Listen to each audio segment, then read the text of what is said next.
ராமாயி, நாம 2 பேரும் நடந்தே மலைக்கு போய் இங்க நடந்த விஷயத்தை எல்லாம் சொல்லிடுவோம். அதுக்கப்புறம் அந்த ஆண்டம் விட்ட வழி. ரெங்கம் வரலன்னா பானைகளுக்கு வேற இடத்துல ஏற்பாடு பண்ண சொல்லி பெரியவர் சொல்லிட்டார்.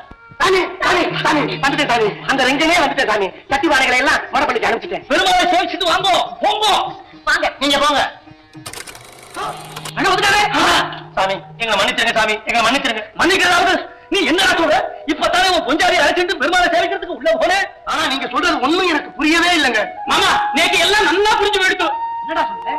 இந்த ரெங்கனும் ராமாயும் பெருமாள் மேல வச்சிருந்த அபார பக்தியின் காரணமா அந்த பெருமாளே இவாளுக்காக இப்படி ஒரு நாடகத்தை நடத்தியிருக்கார். என்ன நாடகம் சாமி? எங்களுக்கு கொஞ்சம் புரியும்படியா விவரமா சொல்லுங்க சாமி. பானைகள் உடைஞ்சு போச்சே, பகவானுக்கு கைங்கரியம் பண்ண முடியாம போயிடுச்சேன்னு நீங்க அழுது புலம்புறத பார்த்து அந்த சாட்சாத் பெருமாளும் பத்மாவதி தாயாரும் பரிதாபப்பட்டு அவளே உங்க உருவத்துல இங்க வந்து பானைகளை மடப்பள்ளியில சேர்த்துட்டு மறைஞ்சுட்டா.